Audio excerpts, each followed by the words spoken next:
तो स्वागत है आपका क्रिकेट ऑन काउच पे और हम जुड़े हैं यहाँ पे India versus Australia the most awaited match बहुत टाइम से।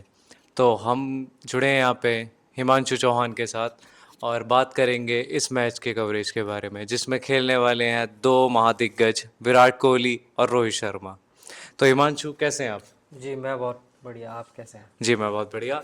तो हिमांशु बहुत टाइम से हाइप्ड मैच था ये इंडिया बिल्कुल। वर्सेस ऑस्ट्रेलिया की सीरीज। तो बिल्कुल। पहला मैच खेलने जा रहे हैं जी। जो कि पर्थ के ग्राउंड में है। हम्म।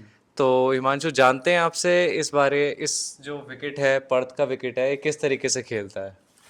जी सबसे पहले तो मैं बात करूंगा कि इंडिया ऑस्ट्रेलिया की ओडीआई सीरीज स्टार्ट हुई है। पहला मैच कल को होने वाला है। जी। तो अगर मैं बात करूं वेन्यू की तो पर्थ में मैच है, जैसा आपने बताया भी ऑप्टस स्टेडियम के अंदर मैच है। और ज़्यादातर ये जो फेमस है ये वाला ग्राउंड इसी चीज़ के लिए होता है कि ज़्यादा पेस से बॉल आती है यहाँ पे। हम्म। और थोड़ा सा डिफ़िकल्ट होता है अगर बाहर के फॉरेन प्लेयर यहाँ पे आके खेलते हैं तो इसमें अगर मैं बात करूं तो ज़्यादा से ज़्यादा जो रोल होगा वो फास्ट बॉलिंग का होगा। और जो हम्म। बैट्समैन होंगे उन पे चैलेंज आएगा कि वो फास्ट बॉलिंग को कैसे खेलते हैं। हम्म। तो अगर बात करें वेदर की तो वेदर कंडीशंस कैसी हैं? देखिए वेदर ज़्यादा ख़राब नहीं है, 50% ही चांस है रेन के, जो कि बिल्कुल ना के बराबर ही मानते हैं हम। हम्म। तो वेदर बिल्कुल ठीक है, मैच खेलने लायक होगा मैच यहाँ पे। और जैसे कि मैं बात करूँ यहाँ पे अगर पिच की कि इस स्टेडियम के अंदर विकेट कैसे खेलेगा आगे कल का जो मैच होने वाला है, तो जी।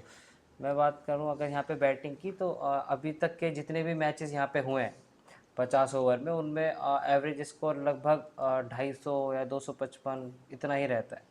पहले एक बार और मैं बताना चाहूँगा कि यहाँ पे दो स्टेडियम होते थे पहले पर्थ के अंदर ही। हम्म। पहले वाका में होते थे मैच, तो वाका की बाउंड्री भी काफ़ी लंबी थी और विकेट भी काफ़ी तेज़ था, तो वहाँ बिल्कुल रन नहीं बनते थे। तो यहाँ पे एक थोड़ा सा बैट्समैन के लिए राहत मिली है कि वो कुछ अगर वो हॉरिजेंटल बैट से शॉट लगा सकते हैं तो वो अच्छी खासी बाउंड्री ले पाएंगे यहाँ से। अच्छा। तो यहाँ देखना होगा कि ऑप्टस स्टेडियम में ऐसी बात नहीं है, 260 अगर वो अच्छा खेलते हैं तो 270 तक भी पहुँचा सकते हैं। अच्छा।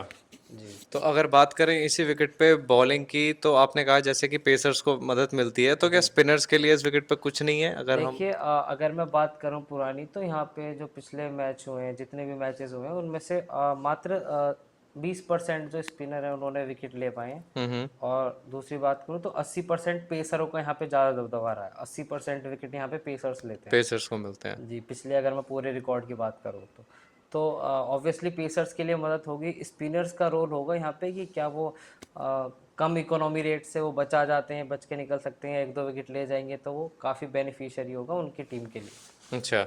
जी तो अगर बात करें हेड टू हेड मैचेस की तो ऑस्ट्रेलिया और इंडिया के जो आपस में मैचेस हुए हैं उनके क्या रिजल्ट हैं अभी तक? देखिए जो रिजल्ट है बहुत ही चौंकाने वाले हैं, क्योंकि इंडिया के जो हैं 6 मैच जीती है इंडिया और ऑस्ट्रेलिया खाली 4 मैच ही जीती है। हम्म। अगर हेड टू हेड की बात करी जाए तो इस हिसाब से भी इंडिया आगे है हम्म। उनसे, क्योंकि जैसे कि आपने देखा कि ऑस्ट्रेलिया में अगर इंडिया आगे चल रही है उनसे तो टीम में बहुत कुछ होगा और बहुत ही कॉम्पिटिटिव मैच होने वाला है। अच्छा। और अगर बात करी जाए प्लेइंग 11 की तो प्लेइंग 11 किस तरीके की दिखने वाली है? देखिए प्लेइंग 11 अगर मैं ऑस्ट्रेलिया की बात करूं तो जैसे मैं मेन मेन प्लेयर का ले लेता हूं, जैसे कि आपके एलेक्स कैरी हो गए, वो दिखेंगे आपको। हम्म। ट्रेविस हेड दिखेंगे, मिचेल मार्श कप्तानी कर रहे हैं इस मैच में। हम्म। तो ये दिखेंगे, जॉश इंग्लिश भी दिखेंगे। और अगर मैं बात करूं बॉलिंग की तो हेज़लवुड दिखेंगे, यहाँ पे हेज़लवुड दिख सकते हैं। और बार्टलेट को मौका मिल सकता है वो खेलें या ना खेलें, क्योंकि यहाँ पे कम से कम 3 या 4 पेसर्स को यहाँ पे खिलाना ही होगा। सीन एबॉट से मैं देख सकता हूँ अगर वो उन्हें खिलाएं या ना खिलाएं। और एक स्पिनर होना चाहिए, या तो जंपा होंगे या जेवियर डोहर्टी होंगे। अच्छा। तो देखना होगा, बट मेन जो रोल है यहाँ पे पेसर्स का होगा। और पेसर्स में भी मैं बोलूँगा कि हेज़लवुड होगा और नाथन एलिस का होगा। अच्छा। तो और विकेट कीपरिंग के मामले में कौन ऑस्ट्रेलिया से कीपरिंग कौन करने वाला है? जी एलेक्स कैरी यहाँ पे विकेट एलेक्स कैरी कीपिंग ही करेंगे। जी कैप्टन। बिल्कुल बिल्कुल। अच्छा। और और कैप्टन की बात करें तो कैप्टन? कैप्टन मिचेल मार्श यहाँ पे कप्तानी कर रहे हैं। हम्म। और वो उनके बल्ले से भी अभी पिछला जो न्यूजीलैंड वाली सीरीज़ हुई थी उसमें भी काफ़ी अच्छे रन बनाए थे उन्होंने। हम्म। हालांकि वो T20 था, बट उन्हें देखना पड़ेगा कि 50 ओवर में वो कैसे किस खेलते हैं, तरीके से कैसे परफॉर्म टीम को लीड करते हैं। अच्छा तो ये बहुत ही ज़रूरी होगा उनके अच्छा। लिए। और बात करें प्लेइंग 11 इंडियंस की, तो इंडियंस के ओपनर कौन होने वाले हैं? देखिए इंडियंस की बात करूं कि जैसे कि विराट कोहली, रोहित शर्मा दोनों की वापसी हुई है अभी हम्म। इस वाले मैच में, तो मैं देखूंगा रोहित शर्मा के साथ शुभमन गिल आएंगे, अच्छा। और फिर विराट कोहली आएंगे, और फिर श्रेयस अय्यर, और फिर कंटिन्यू जो भी अपना लाइनअप है वो चलता रहेगा। हम्म। तो इंडिया में सबसे बड़ा जो, अगर मैं की प्लेयर्स की बात करूं तो यहाँ पे सब ही इंतज़ार कर रहे हैं रोहित शर्मा और विराट कोहली का। तो देखना होगा कि वही दो की प्लेयर होंगे मेरे हिसाब से अभी यहाँ पे, कि वो कैसे खेलते हैं, क्योंकि बैटिंग लाइनअप जो है वो उन पे ज़्यादा डिपेंड करती है अभी वाले मैच में। तो उसके बाद देखना होगा नीचे से श्रेयस अय्यर को भी, वो भी काफ़ी दिनों से मैच से बाहर रहे हैं, मैच में नहीं खेल पाए हैं, एशिया कप भी उन्होंने मिस किया था। तो उन्हें देखना होगा कि वो ऑस्ट्रेलियन कंडीशंस में कैसे खेलते हैं, जी। कैसे खुद को अडेप्ट करते हैं, क्या वो स्कोर बना पाएंगे या नहीं बना पाएंगे। तो ये बैटिंग में हो गए हैं। और मैं बॉलिंग की बात करूं तो बॉलिंग में मोहम्मद सिराज से देखना होगा, क्योंकि जब भी बाहर के पेसर्स की विकेट की बात आती है तो हम इंडिया में या तो जसप्रीत बुमराह को और मोहम्मद सिराज को देखते हैं। हम्म। जसप्रीत बुमराह अभी अवेलेबल नहीं है इस वाली सीरीज़ में, तो मैं मोहम्मद सिराज के साथ जाऊंगा, और हर्षित राणा या प्रसिद्ध कृष्णा को मौका मिल सकता है। तो उनके लिए भी काफ़ी बेटर होगा, एक अपॉर्चुनिटी है उन पे कि ज़्यादा से ज़्यादा विकेट लें या थोड़ी इफ़ेक्टिव बॉल डालें, सो दैट कि विकेट मिले और चांसेस बढ़ जाए इंडिया के जीतने के। अच्छा, विकेट कीपिंग के नज़रिए से देखें तो इंडियन में कौन आने वाला है विकेट कीपिंग पे? देखिए इंडियन की अगर मैं बात करूं तो केएल राहुल मैच में खेलेंगे। हम्म। केएल राहुल विकेट कीपिंग कर सकते हैं आराम से। अच्छा, और कैप्टनसी? कैप्टनसी शुभमन गिल ही संभालेंगे। हम्म। तो आपको नहीं लगता कि ये जो कैप्टनसी थी रोहित शर्मा से लेके शुभमन गिल को देना, इट्स अ ट्रिकी डिसीजन? जी बिल्कुल, क्योंकि अगर आपके टीम में रोहित शर्मा खेल रहे हैं, विराट कोहली खेल रहे हैं, तो शुभमन गिल को थोड़ा सा मैं नीचे रखूंगा, बट फिर भी ये बोर्ड का डिसीजन है। बट मेरे हिसाब से तो मैं इससे बिल्कुल भी वो नहीं हूँ, सहमत नहीं मैं है? बिल्कुल सहमत नहीं हूँ। जबकि अगर रोहित शर्मा किसी भी टीम का हिस्सा है तो ऑब्वियसली कैप्टन उन्हें ही होना बिल्कुल, चाहिए। लीडरशिप क्वालिटी उनमें है, आपने बिल्कुल देखा होगा बिल्कुल। आईपीएल में उन्होंने जी जी। ट्रॉफीज जिताई हैं। बहुत सारे मैचेस ऐसे हो जाते हैं जो बिल्कुल वो अपने ही बलबूते पे, कप्तानी के जरिए पे, जैसे एम एस धोनी करा करते थे, बिल्कुल। बिल्कुल सेम रोहित शर्मा ने भी ऐसे बहुत सारे मैचेस करे हैं। हम्म। तो मेरे हिसाब से अगर मैं यहाँ पे पूरा अगर कंक्लूड करूँ यहाँ पे कप्तानी वाला जो भी सीन है, जी। इसमें मैं बोलूँगा कि रोहित शर्मा का भी रोल उतना ही अहम होगा। बस एक तरीके से ऑफिशियल मार्क उन्हें शुभमन गिल का दे दिया है कप्तान का, बाकी वो मेरे ख्याल से वो बिहाइंड द उनकी थोड़ी, स्टेज बिल्कुल रोहित बिल्कुल शर्मा ही वो पूरे कैप्टनसी हो। असिस्टेंस देंगे उन्हें। अच्छा। जी। और आपने की प्लेयर्स बता दिए हैं, अगर मैं फिर भी आपसे दो दो प्लेयर पूछूं दोनों टीम के, या तीन तीन प्लेयर पूछूं दोनों टीम के, तो आप वो छह प्लेयर कौन से होने वाले हैं?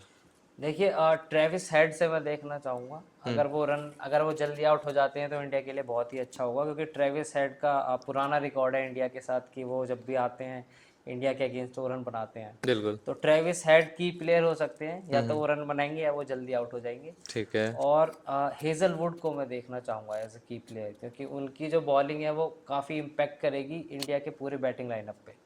अगर वो सही से चल जाते हैं तो वो बहुत फंसा सकते हैं इंडिया की बैटिंग को, बट अगर एवरेज निकल जाते हैं तो काफ़ी बेहतर होगा इंडिया के लिए। तो हेजलवुड को मैं देखूंगा, और मैं देखूंगा नाथन एलिस को, नाथन एलिस। क्योंकि पर्थ का विकेट है तो ऑब्वियसली बॉलिंग फेवरेट विकेट होता है, बिल्कुल। पेसर्स के लिए ज़्यादा मदद मिलती है, तो मैं नाथन एलिस को देखता हूँ, क्योंकि उनके पास वेरिएशन भी है हम्म। और तेज़ गति से भी डालते हैं वेरिएशन, तो इसमें आदमी फंस सकता है। तो उनका जो रोल है काफ़ी ज़्यादा अहम होगा। इम्पोर्टेंट हो जाएगा, जी। कि वो किस तरीके से बॉलिंग करते हैं। इंडिया की तरफ अगर रुख मोड़ें तो इंडिया की तरफ से कौन तीन प्लेयर होने वाले हैं? जी, इंडिया की तरफ से विराट कोहली को मैं देखूंगा, रोहित शर्मा को देखूंगा, और मैं देखूंगा मोहम्मद सिराज को। मोहम्मद सिराज को। क्योंकि मोहम्मद सिराज भी जैसा कि मैंने बोला कि पेसर्स फ्रेंडली विकेट है, तो मोहम्मद सिराज का जो जितनी भी वो जान लगा के बॉल फेंकते हैं टेस्ट मैचों में इंडिया के लिए, तो वहाँ पे उनका काफ़ी 3 टाइम्स 4 टाइम्स स्पीड भी बढ़ेगी, इम्पैक्ट भी रहेगा। तो वहाँ पे देखना होगा कि वो किस तरीके से परफॉर्म कर पाएंगे बॉलिंग में। ठीक है। और अगर जैसे अगर कैप्टन की बात करें, दोनों कप्तान अगर जैसे टॉस के लिए आते हैं तो टॉस जीतने के बाद क्या चूज करना पसंद करेंगे? देखिए ये जो विकेट है यहाँ पे जब भी आप टॉस जीतते हो तो जो भी कप्तान होगा वो चेज़ ही लेने की कोशिश करेगा, मतलब फर्स्ट बॉलिंग करेगा, क्योंकि यहाँ आपका जो रिकॉर्ड है मैं बता देता हूँ, चेज फ्रेंडली रहे। चेज़ फ्रेंडली है और अच्छा खासा चेज़ फ्रेंडली है, 80% मैच जीत जाते हैं। 80 से 70% मैच जीत जाते हैं जो भी चेज़ करती है टीम। अच्छा, और अगर बात की जाए आपके प्रेडिक्शन की, तो आप कौन सी टीम को सपोर्ट कर रहे हैं कि आपको लगता है कि ये टीम जीत जाएगी? देखिए इंडिया ऑस्ट्रेलिया का मैच है तो मैं रोहित शर्मा विराट कोहली खेल रहे हैं, मैं बिल्कुल इंडिया को सपोर्ट करूंगा। इंडिया को सपोर्ट जी करूंगा और इंडिया मैच जीतेगी भी। इंडिया मैच जीत जाएगी जी बिल्कुल। हम्म। तो ये था हमारा इंडिया वर्सेस ऑस्ट्रेलिया का प्री मैच एनालिसिस। तो जुड़े रहिए हमारे साथ, बाकी मैचेस भी हम ऐसे इसी तरीके से कवर करेंगे और हम ये मैच लाइव कवर करने वाले हैं। तो तब तक के लिए सभी को अलविदा, शुभकामनाएं आप सभी को दिवाली की, और आराम से त्यौहार मनाएं, खुश रहें, मिठाइयाँ बांटें, एक दूसरे से मिलें, गिले शिकवे माफ़ करें। तब तक के लिए धन्यवाद।